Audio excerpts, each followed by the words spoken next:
আসসালামু আলাইকুম বন্ধুগণ। আসসালামু আলাইকুম বন্ধুগণ, কেমন আছেন সবাই? আশা করি সবাই ভালো আছেন আল্লাহর রহমতে। আমিও আলহামদুলিল্লাহ সুম্মা আলহামদুলিল্লাহ আপনাদের দোয়ায় এবং আল্লাহর রহমতে ভালো আছি। তো আজকে আলোচনা করব সূরা মুদাসসির এর 44 নম্বর আয়াত থেকে আলোচনা শুরু হবে।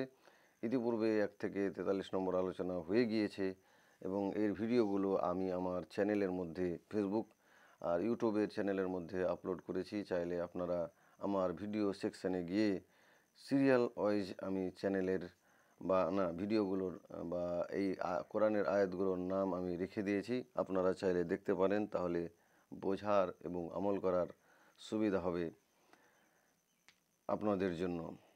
তো চলেন আল্লাহ তাআলা সূরা আল মুদাসসিরের 44 নম্বর আয়াতে কি বলছেন দেখা যাক, এবং এখান থেকে আমরা কি শিক্ষা নিতে পারি এবং সেই শিক্ষা নিয়ে আমাদের বাস্তব জীবনে সেটাকে রূপান্তর করতে পারি এবং সেই রূপান্তর করে আমরা আল্লাহর প্রিয় বান্দাদের প্রিয় বান্দাদের মধ্যে নাম লেখাতে পারি, সেদিকে আমি বিশেষভাবে নজর দেব। চলেন শুরু করা যাক তাহলে। আউযুবিল্লাহি মিনাশ শাইতানির রাজিম, বিসমিল্লাহির রহমানির রহিম। পরম করুণাময় অসীম দয়ালু আল্লাহর নামে শুরু করছি। ওয়ালাম নাকু নুত ওয়ালাম নাকু নুত এ মুল নুত এ মুল মিসকিন ওয়ালাম নাকু নুত এ মুল মিসকিন। আর আমরা অভাবগ্রস্তকে খাদ্য দান করতাম না। এইবার যে ওই চরিত্রের লোক ওই ওই ওই লোকগুলোর কথা বলছে যারা জাহান্নামের মধ্যে আল্লাহর নাফরমানি করে আল্লাহর ভবিষ্যতের কথা আল্লাহ তাআলা এখানে বলছেন। কে বলছে এটা ভবিষ্যৎবাণী নয়, এটা অ্যাকচুয়ালি ভবিষ্যৎবাণী। আল্লাহ তাআলা সমস্ত অতীত বর্তমান ভবিষ্যৎ এক কোরআনের মধ্যে বলে গিয়েছেন। চাইলে আপনারা এখান থেকে সব কিছু, এখান থেকে আপনারা ধর্মীয় শিক্ষা, এখান থেকে আপনারা বিজ্ঞানের শিক্ষা, এখান থেকে আপনারা রাজনীতিক শিক্ষা, এখান থেকে আপনারা জ্যোতির্বিজ্ঞানের শিক্ষা, এখান থেকে আপনারা অ্যাস্ট্রোলজি বা যে কোনো শিক্ষা আমরা এখানে এই কোরআন থেকে নিতে পারি, যদি আমাদের সেই নজর যদি আমাদের থাকে তাহলে, বা সেই রকম মনোভাব যদি আমাদের থাকে তাহলে। আল্লাহ তাআলা দুই জাহান্নামী বা জান্নাতি এবং জাহান্নামীর কথা এখানে উল্লেখ করেছেন। কি বলছেন যে প্রথমে আল্লাহ তাআলা বলেছেন যে জাহান্নামীর কথা, যে কেন তোমরা, জান্নাতীরা বলছে জাহান্নামীরাকে, কেন তোমরা জাহান্নামের মধ্যে আছো? তারা বলবে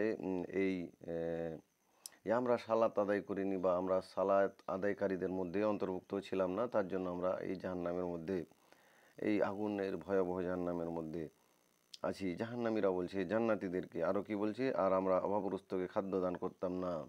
এটা একটা বড় কথা। অভাবগ্রস্ত, যারা খেতে পায় না, আপনারা আশেপাশে দেখেন তো, আমরা দেখছি কি আমাদের আশেপাশে আমাদের প্রতিবেশী বা আমাদের নিজের সম্পর্কে কোনো লোক ভালোভাবে খেতে পাচ্ছে কিনা, বা তারা ভালোভাবে পোশাক পরিচ্ছদ পাচ্ছে কিনা, আমরা কি একবার খেয়াল রাখছি? তাদের ভালো মন্দর দিকে আমরা কি একবার দেখছি? বা কেউ যদি আমাদের দরজায় আসে কোনো কিছু চাইতে বা কোনো কিছু নিতে, তাদের দিকে কি আমরা একবারও খেয়াল করছি? আমরা করি না। আমাদের তো সময় নাই। আমাদের সময় থাকলেও, আমাদের পয়সা থাকলেও, আমাদের সম্পদ থাকলেও আমরা দিতে চাই না। এই যে আমাদের সম্পদের লোভ, এই যে আমাদের লালসা, একদিন আমাদেরকে ঠিক ডুবিয়ে মারবে। এটা আপনি মিলিয়ে রাখবেন। আপনি এই সম্পদের ওপর যত মায়া মহব্বত করবেন, তত আপনার জন্য ক্ষতি, তত আপনার জন্য কি ক্ষতি। আপনি সম্পদটাকে আল্লাহ দিয়েছেন আপনার জন্য পরীক্ষা স্বরূপ। আপনি এই সম্পদটাকে আল্লাহর যেভাবে খরচ করতে বলেছেন সেভাবে আপনি খরচ করেন। আপনার ধনটাকে, এই মালটাকে আপনি গুচ্ছিত করে রাখিয়েন না। এই মালটাকে আল্লাহ তাআলা যেভাবে নির্দেশ দিয়েছেন সেভাবে খরচ করেন। দেখেন আপনার সব কাজে, আপনার সব ব্যাপারে আল্লাহ বরকত দিবেন আপনার জন্য। সেটা ভালো ইহকালের জন্য, এই পৃথিবীতে আপনার জন্য উপকারী হবে, এবং পরকালে তো দিবেন আল্লাহ, এবং পরকালে তো আপনার জন্য পুরস্কারিত আপনার জন্য আছেই, এটাতে কোনো সন্দেহ নাই। আর এখানে জাহান্নামীদের কথা বলছেন যে আমরা সালাত আদায় করতাম না। সেই জাহান্নামের মধ্যে যারা আছে তারা বলতো আর আমরা অভাবগ্রস্তকে খাদ্য দান করতাম না। নামাজ হলো, তাফসীরগণ কি বলছে, যে নামাজ হলো আল্লাহর অধিকার এবং মিসকিনদেরকে খাবার দেওয়া হলো বান্দাদের অধিকার। নামাজটা হচ্ছে আল্লাহর অধিকার বা আল্লাহ, এটা আল্লাহ চাইছেন যে আমরা আল্লাহ তাআলাকে 5 ওয়াক্ত যে আমাদের এই যে আল্লাহ তাআলা 5 ওয়াক্ত আমাদের যে নামাজ নির্ধারিত করেছেন, এটা আল্লাহর অধিকার বা আমাদের জন্য এটা দায়িত্ব বা আমাদের মুক্তি পাওয়ার জন্য বা আমাদের নফসটাকে বা আমাদের রূহটাকে আল্লাহর নিকটতম করার জন্য এই যে আল্লাহ নামাজ দিয়েছেন, এটা আমাদের জন্য। আর এটা আমাদের কর্তব্য, যে আমাদের দায়িত্ব, এটা আমাদের জন্য ফরজ। আর যে মিসকিনদেরকে খাবার দেওয়া হলো, এটা বান্দাদের অধিকার। বান্দাদের এটা অধিকার, একে অপরের অধিকার। এক বান্দা যদি কেউ ধনী হয়, অপর বান্দা যদি কেউ গরিব হয়, তাকে কি করতে হবে? খাবার বা সম্পদ দিয়ে তাকে সাহায্য করতে হবে। অর্থ দাঁড়ালো যে আমরা না আল্লাহর অধিকার আদায় করছি আর না বান্দাদের। তাহলে আমরা যদি এই কাজগুলো না করি, যে আমরা নামাজ যদি 5 ওয়াক্ত না আদায় করি এবং এক বান্দার উপর আরেক বান্দার যে হক আল্লাহ তাআলা রেখেছেন, জাকাত এর মাধ্যমে, কোনো কিছু দান করার মাধ্যমে, খাদ্য দান করার মাধ্যমে, সম্পদ দান করার মাধ্যমে, এই কাজগুলো যদি আমরা না করি, তাহলে আমাদের শেষ পরিণতি কী হবে? আমাদের শেষ পরিণতি হবে জাহান্নাম। মৃত্যুর পরে আমরা জাহান্নামে পতিত হব, আমাদের চিরস্থায়ী ঠিকানা হবে জাহান্নাম। এখানে সেই কথাই বলা হচ্ছে। এরপরে 45 নম্বর আয়াতে আল্লাহ তাআলা বলছেন, ওয়া কুন্না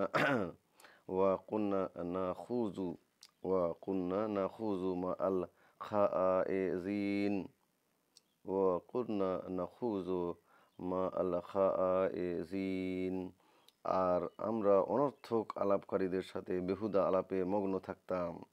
এই যে আমরা দেখতে পাচ্ছি আজকাল দোকান বাজারের মধ্যে কোনো কাজ নেই, নিজের সময়টাকে নামাজ না পড়ে আজান দিচ্ছে, আর এদিকে আমরা কি করছি?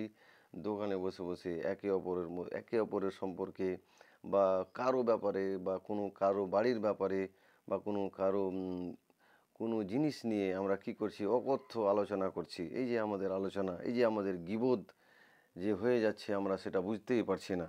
সেই দোকান বা বাজারের মধ্যে বসে আমরা একে অপরের মধ্যে গীবত করি, একে অপরের ব্যাপারে অকথ্য ভাষায় কথা বলি, বা এমনভাবে কোনো আলোচনা হয় যেটার দরকার, যেটা উপকারী কম সম, যেটা উপকার কম সম, অপকার বেশি, ক্ষতি আপনার জন্য বেশি, ওই আলোচনাগুলো এই দেখবেন যখন 4টা 5টা 10টা যখন কোনো লোক এক জায়গায় জমায়েত হয়, তখন দেখবেন এই কাজগুলোই বেশি হয়।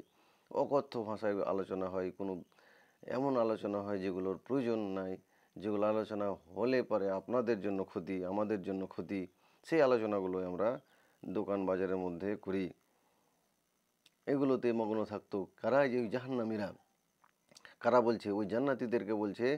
জান্নাতীরা বলছে, তোমরা এই জাহান্নামে আসার তোমাদের কারণ কি? তারা বলতো, নামাজ পড়তাম না, মিসকিনদেরকে খাবার দিতাম না, আর বলতো যে আমরা অনর্থক বা কোনো সমালোচনায় নিমগ্ন থাকতাম। আমরা গীবতের মধ্যে কারো কোনো ব্যক্তির ব্যাপারে, কোনো বিশেষ সমাজের ব্যাপারে আমরা কি করতাম? অকথ্য ভাষায় কি করতাম? সমালোচনায় মগ্ন থাকতাম। তাফসীরগণ বলছেন যে অর্থাৎ অসার তর্ক বিতর্কে এবং ভ্রষ্টতার সমর্থনে কথাবার্তায় বড়ই উদ্যমের সাথে অংশ নিতাম।